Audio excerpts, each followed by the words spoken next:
Hello, and welcome to Goodcat Reviews, meant for the casual gamer. Today I'm going to be talking about Eternal Return. It is a multiplayer online survival arena, the official website states. If you're confused about that, it's a survival game.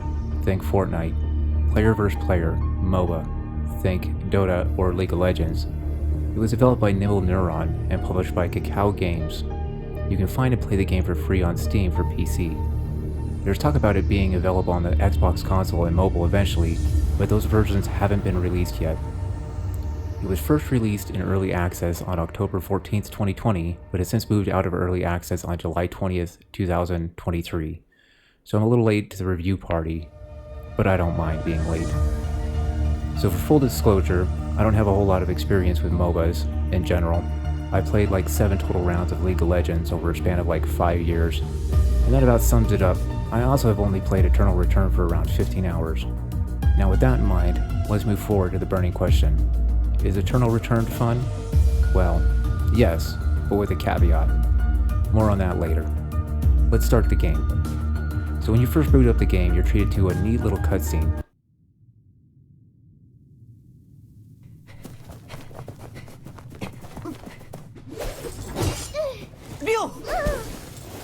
어머, 언니가 너무 거칠었지?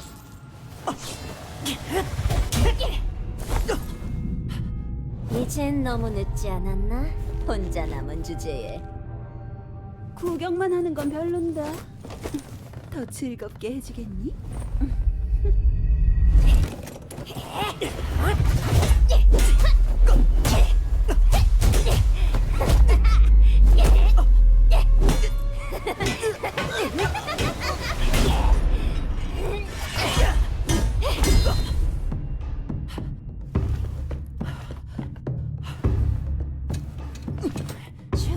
좋아, 나쁘지 않아. 그럼 이건 어때?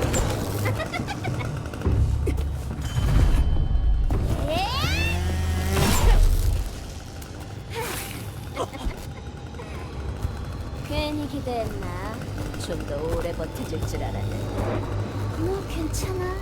기회는 앞으로도 많으니까 그럼 다음에 또 봐! Then you're whisked away into the first tutorial. Now for me, I was happy about this, since I was pretty confused from the get-go. Movement wasn't what I was used to, looting wasn't what I was used to, and combat, well, combat actually feels like it wasn't too much different from League. Movement is the right mouse button. To loot a container or a fallen enemy is right-click to access, left-click to take the item. Combat is Q, W, E, and R for your ultimate.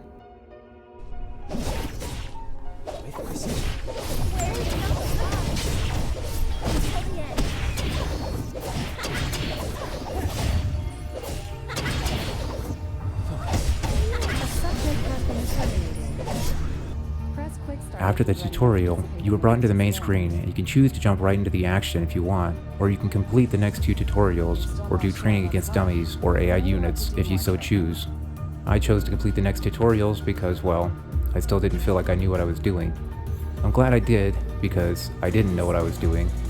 Also, I unlocked 2 more characters for free. Heejin, God I hope I pronounced that right, and Ava. After I completed all the tutorials, I jumped into the standard normal matchmaking. There are 2 other types of game modes, but they are locked until level 15 and level 30. They are called Cobalt Protocol, which is a level 15, and Ranked, which is the one that unlocks at level 30. When I queued for the first time, I was asked how much experience I've had with games of this type. I had a lot of experience with survival games, but not much with MOBAs, so I clicked none. The normal mode consists of 8 teams of 3, duking it out to see who can be the last team standing. You scavenge materials from containers or wild animals to craft your equipment. Areas are cut off, becoming restricted as the match progresses, like a standard battle royale game, until there is 1 safe zone left. Being in a restricted zone doesn't kill you right away, and doesn't lower your health either, but you have a certain amount of time to leave until it becomes an automatic death. I had a decent amount of fun for a while in normal, until I realized that no one was working as a team. I figured I was mainly playing with bots, and my suspicions were confirmed when I tried typing in the names of some of the people I was playing with. This lasted for around 7 matches, and it was probably for the best, since I learned something new every round.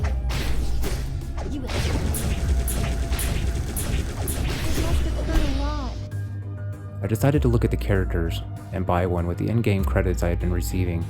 I chose Irem, since she can turn into a cat, and I am, after all, Mr. Goodcat.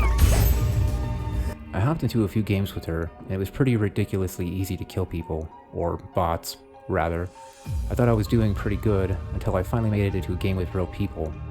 Thank God for the teammates I had, because I did not know what I was doing. That's when it occurred to me that Irem is actually kind of hard to play effectively in the team fights I was getting into. The fact that I didn't know what most characters' abilities were and who I should be choosing to fight made me a liability.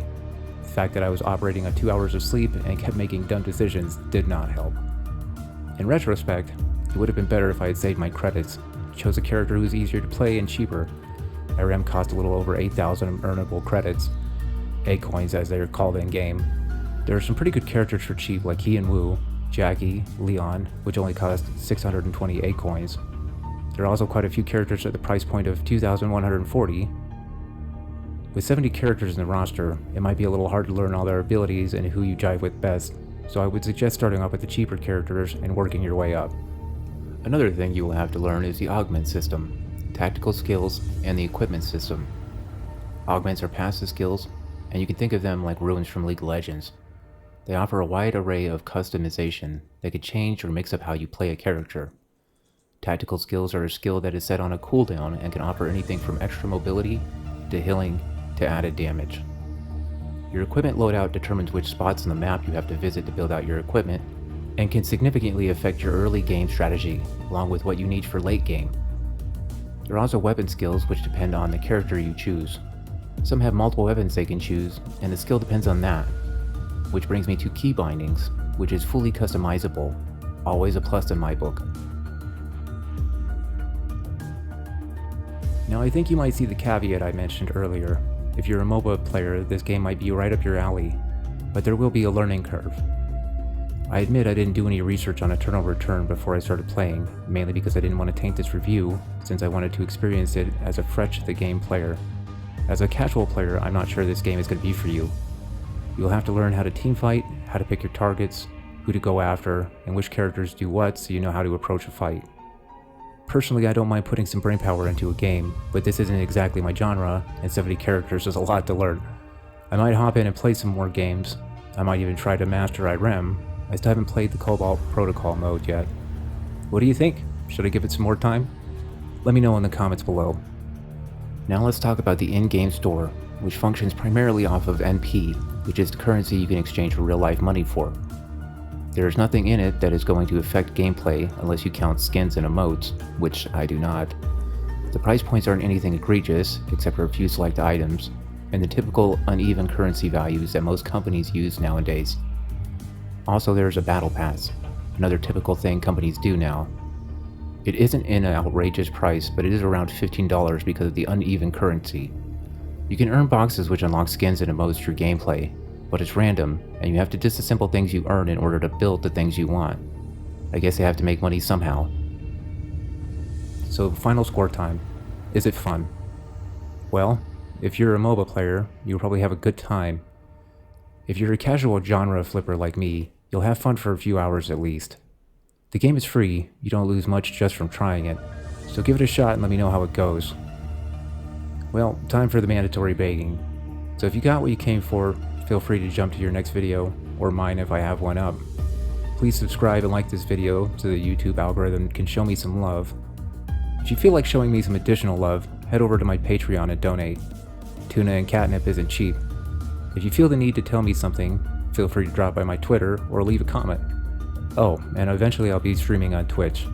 You can check my YouTube channel or the description of this video for all the relevant links. If you stuck around to hear me beg, I appreciate it. You're a lovely person and I hope you have a meow-tastic day.